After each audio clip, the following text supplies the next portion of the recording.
Hey guys, Ed here, bringing you part 15 of What If Deku went to the Dragon Ball universe. Before I get into it, I shall remind you that Delibird has presents, and they are at the end of the video. Or rather, 3 codes that can have Volcanion, Genesect, or Shiny Eternatus. Stick to the end and make sure to have your switches ready with Pokemon Sword and Shield. With that said, let's get into it. Fearless.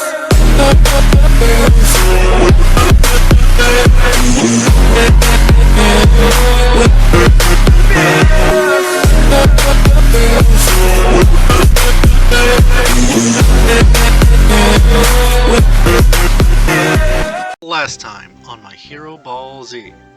After Class 1A was ambushed by the USJ by the villains, Class 1A witnessed firsthand the gap between them and Izuku. And Izuku turning into a Super Saiyan, coming out on top with the threat of the android. Shigaraki and Kurogiri escaped before they meet the same fate. Neji arrived to the rescue with senzu beans. But where was Napa during this time? After Izuku powered down, he promised himself to get stronger, wondering where Napa was. We cut over to All Might showing up. All Might would say, "I am here." Aizawa would say, "You're late." Izuku arriving at the entrance alongside Nejire, she would say, "Is everyone alright?" Momo would say, "Wow, you can grind meat on those abs." Tsuyu would say, "Agreed." Jiro would say, "Same here." Ochako blushing, she would say, "He's definitely packing." Mina would say, "I wonder if you'll let me ride it." Aizawa looking at the girls, he would say, "I don't get paid enough for this." Kaminari would say, "What in the hell was that?" Izuku confused, he'd say, "What do you mean?" Minato would say, "You know, when your hair turned from black to gold." Kaminari would say, "And the fact that no matter what the villain did to you, you basically taint it as if it was nothing." Before Izuku could answer, Napa finally arrived. Napa would say, "Hey, Nejire, I got your phone call. What's up? And what happened here?" Izuku would say, "Napa, where were you?" Napa would say, "Oh, hey Izuku. I went to this place called US to see if they have strong people I can spar against. Then I found this blonde lady calling herself Stars and Stripes, and then I sparred with her, but she managed to win. She was saying, go for 10, but I stopped at 7. Izuku would say, "What are you talking about?" Napa would say, "You know, the thing that you and Nejire do when she says go for 10. Not to mention Vegeta had it worse. Bulma wanted him to go for 20. Izuku would say, "You mean you ignored my call for senzu beans for a booty call?" Napa would say, "Maybe, but everything's right in the world." Izuku would say, "Did you use protection?" Napa would say, "I had my Saiyan armor on." Mina would say, "Hey Midoriya, that aside, do you want to hang out with me? You know, as in a date?" Izuku would say, "Sorry, I'm already taken." Mina would say, "By who?" Nejire with a jealous face, she would say, "That would be me." Mina would say, "But why would he date someone that's..."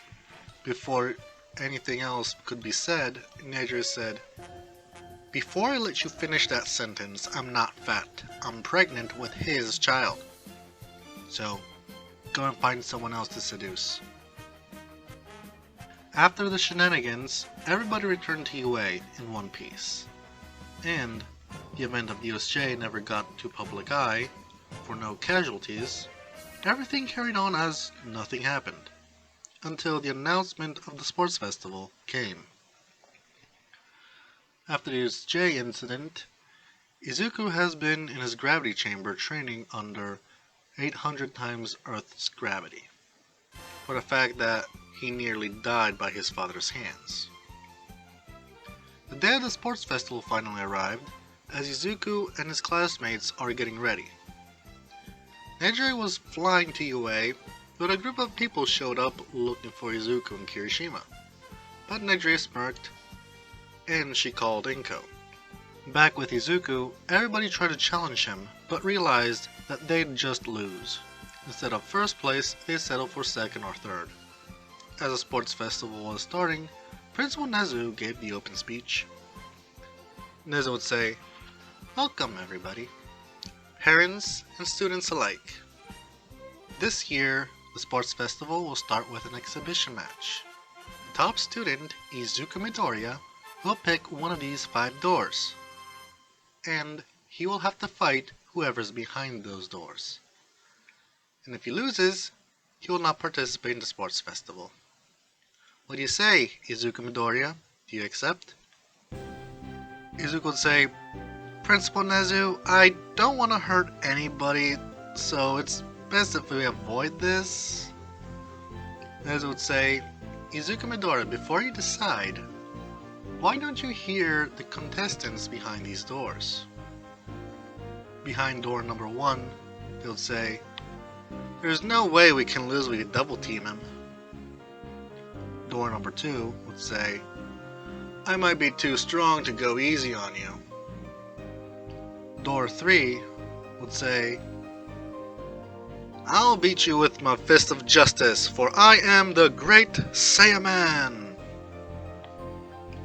Door number 4, "Make no mistake, I won't go easy on you." Door number 5 would say, "How many of you ladies out there love me?" Izuku would say, the first door sounds like 2 kids, while the second door sounds like someone who's overconfident. Door number 3, I'm sorry, you might want to come up with something more original. Door number 4 sounds like he's somewhat overconfident. I picked door 5. Nezu would say, "Alright, contender, number 5, you can come up and show yourself." The contender would say, "Finally! It has been a long time, Izuku. Last time I've seen you, it was the 22nd martial arts tournament." As Izuku saw the person, he was shocked. Izuku would say, "Jackie Chun? What are you doing here?" Jackie would say, "Oh, I heard that there was a strong person here, so I came to check it out. My friend Nezu allowed me to come and test your strength." Izuku would say, "But wait, aren't you related to Master Roshi? Why would you be here?" Jackie, sweating bullets, "Oh yes, I'm Roshi's 3rd cousin, and as it turns out, one of my parents was from here, so that means I also came here." But enough of that. Let's see if you improved since last time. Izuku would say, "Well, even though I look like this, it doesn't mean that I haven't grown." Jackie would say, I see we have a tail. But wasn't Goku the one that had it?" Izuku would say, "It's a long story." Meanwhile, back with the students from Class 1A, the students except for Kirishima were freaking out. Mino would say, "Kirishima? Are they really going to let an old man fight with Izuku?" Momo would say, "I really hope this is just a joke." He would say, "I don't think beating on elderly men would make this entertaining." A random guy was shouting from the stands, "This is the guy that destroyed the moon!" Shoto facepalm at the random guy's comment. Kirishima would say, "He kinda looks familiar. Do you know that guy, Todoroki?" Shoto would say, "He's my older brother, and he's been shouting nonsense as of late." Kamen would say, "Dude, I think that if Izuku were to punch this old man, like he'd punch the cyborg at the USJ, he's toast. Minato would say, don't forget that he can make his hair go blonde to pack a harder punch. Kirishima would say, guys, just relax. Everything is gonna be fine. Just watch the show. A random person appearing from behind Kirishima would say, you got that right, old friend. Kirishima, looking at the person in question, would say, do I know you? The person would say, jeez, you decided to grow hair and nobody recognized me. It's me, Krillin. Kirishima would say, wait, if you're here, that means that... Krillin would say, yep, the whole gang is here. Kirishima would say, so who is Izuku fighting? Krillin would say, oh, it's Master Roshi. But wait to tell Izuku, otherwise he won't get the reaction and he'll start holding back. As the rest of Class 1A were shocked, we cut over to Izuku and Jackie. Jackie would say, now, don't you go holding back on me, boy. Nor think that I'm weak. Go ahead and turn Super Saiyan. Izuku would say, how did you know about that? Jackie will smirk and say, a little secret. Izuku would say, no, I'm not going to. President Knight would say, are you guys ready? The rules are simple. Go for a knockout or make the other surrender. If you go out of bounds, you're disqualified. Jack would say, alright, have it your way. Jackie removed his top, revealing a weakly body, which some icy hot packs on his back, but then he buffed up, making his muscles bigger. President Knight would say, damn, that old man's on steroids! As Mike gave the signal, the two charged each other at a blinding speed, and in Dragon Ball style, they match blow for blow. And Jackie also dodged, and at moment's notice, Jackie grabbed onto Izuku's tail, making Izuku go onto the ground. Jackie would say, I learned the first time with Goku. What are you gonna do now? Izuku getting back up, he would say, you think just by grabbing onto my tail affects me like it did with Goku? Izuku mustered enough strength to blast his tail off, shocking everybody, including Jackie. And Izuku used the time of confusion to attack Jackie and send him flying. But Izuku followed in pursuit. President Mike would say, what did we just witness, folks? Aizawa, any comments? Aizawa, munching on some popcorn, he would say, entertaining, and it seems that they are coming down. As the two came crashing onto the ground, it made a crater in the ring. But the two were still at it as if nothing happened. And Nezu called the match due to the fact that Izuku had his foot out of bounds, and for the fact that it was getting a little bit too out of hand. Jack would say, Izuku, I can tell you're slacking off. Izuku would say, how'd you figure? Jackie would say, well, a master knows all about his student, doesn't he not? But before Izuku could say anything, Jackie pulled his hair, revealing it was a wig attached with superglue, and then he put on his signature glasses, revealing himself to be Master Roshi. Izuku, nearly in tears, would say, Master Roshi? Roshi would say, yep, it's me. Izuku hugged Master Roshi for what seemed to be a while, until he was asked by Nezu to exit the area, as he had to fill the crater. So he gave 30 minutes to the rest of the students to prepare.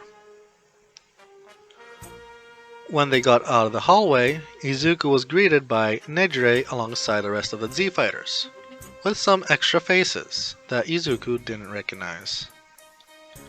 But when Goku showed himself, Izuku couldn't help but tear up. And they were interrupted by Izuku's stomach growling, followed by Goku's. Nejire, to break the tension, she would say, "Why don't we have lunch?" Once arrived at the cafeteria, they were greeted by Kirishima and the rest of Class 1A, demanding answers. Izuku would say, "Alright guys, these are my friends from the other universe I told you about. And the one that I fought was my Master Roshi. Next we have my big sis Bulma, Goku, Chi-Chi, Krillin, Vegeta, Piccolo, Bula, and Gohan, I suppose? And that's Goku's second son. Goku would say, "Let me introduce you to the others. So here we got Goten, Trunks, Android 18, Videl, my granddaughter Pan. Then we got the Angel Whis, and the God of Destruction from Universe 7, Beerus." Izuku would say, "Universe 7? Whis would say, "Well, hello there, Izuku Midoriya. I believe we spoke before." Izuku, confused, would say, "We did?" Whis would say, "Well, we did speak via King Kai regarding a wish to return the lost to their own universe." Izuku would say, "Oh yeah, I do recall that." Roshi would say, "So, why were you holding back?" Izuku would say, "I kinda wasn't. It's weird. Ever since I got back, I felt like I lost strength." Whis would say, "Well, that is normal. I mean, Universe 7 goes 4 times faster than this one. Or rather, this universe goes 4 times slower than the other universes." Izuku would say, "I'm still confused about this whole universe thing. You mean to say that there are more universes? And there are God of Destruction? What about the God of Creation? I mean, it's only natural since the two are opposite to one another." Whis would say, Yes. 14 to be exact. And this is Universe 14. And you are correct. There are gods of creation that are popularly known as Kaioshins. And they are normally stay in the other world, followed by Grand Kai, King Kais, and then there's Supreme Kai of Time, and I must say, with that wish of yours back in the day, helped her a lot." Izuku would say, "I see. So wait, if all the universes have God of Destruction, does it mean that there's one in this universe?" Whis would say, "Indeed it does. And I believe they're on their way right now." Izuku would say, "Wait, why are they coming here?" Whis would say, "Simple. Normally, other destroyers aren't allowed to venture into other universes without permission. So they'll be coming here and see what's going on." Beers would say, "Besides, that dimwit Mushi never showed himself in ages." A voice would say, "Whis, it's been a long time. But what are you and your destroyer doing in Universe 14? Whis would say, "When? It's been quite a while. The reason of my visit was to bring these mortals to see each other. I mean, this young mortal, Izuku Midoriya, was in Universe 7, and it was his wish to the Super Dragon Balls that was able to restore the 14 universes." Win would say, "I see. Very well." Wiz would say, "By the way, where is your destroyer, Lord Mushi?" Win would say, "Oh, he passed his torch to someone else. And my destroyer, Lady Nira, is over there." As everybody turned around, they saw a woman similar outfit to Beerus shouting at Lunch Rush. Nira would say, "Hey, Tin Mortal, Give me food or else I'll destroy this place, and it better be satisfy me or else. Wow, who is this woman demanding food? Will Lunch Lush provide? Or the earth will be destroyed? Find out in the next part of My Hero Ball Z. To be continued. That's it for today's video. If you enjoyed, leave a like, comment down below. If you're new to the channel, consider subscribing for more. Turn on the bell notification to be updated so you never miss a video. That said, peace out.